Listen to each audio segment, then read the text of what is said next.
we only really started 2 years ago because nothing was done. That nothing was done by the two previous administrations regarding post-Yolanda recovery program. Ang Tacloban is a plateau. Salamat sa Diyos, si Duterte unang dumating sa nito. Again, I would repeat that there is an imperative need, moral obligation for the Davaoenos to help. To all of my fellow Davaoenos, hear me out. We have to help. There's a human tragedy there. We must go. The mandate, the mission is to care for them and maybe to be with them and to die. Meanwhile, 205,000 Typhoon Yolanda victims will soon be granted free housing from the government. Yung housing ninyo, after a few years you have to pay 200,000. Yung Pablo, pati yung Yolanda. Basta ako pa ang presidente, libre na yan. No more.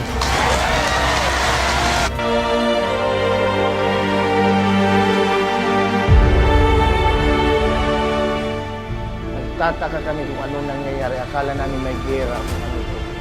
Pagkarami-raming vehicles, yung basahin ko. Salamat sa Diyos, si Duterte unang dumating sa nito.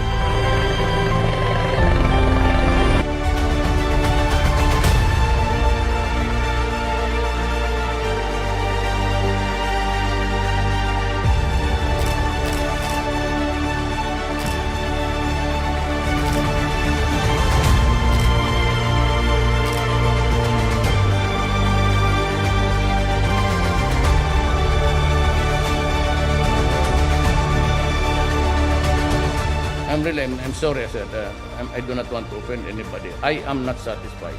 I'll be back December. Mike, gusto ko na sa harap nila, gusto ko, by December, gusto ko makalipat na lahat. Yes, sir. Si commitment, ha? Yes, sir. And ask everybody to cooperate. Kindly cooperate. Do not delay government projects. I said I was riding a chopper at that time. They took. It was really in a mess. But sabi ko, I cried twice. Just navigating among the dead, I saw that they could alone. Yung iba mga pamilya pa, di mapigilan sarili ko. I cried twice.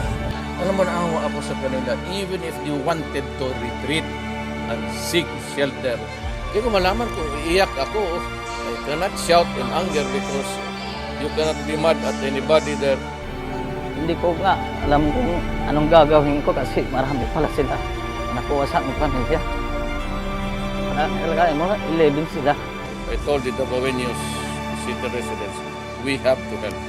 Maski na paano kasi kaliit, we have to help.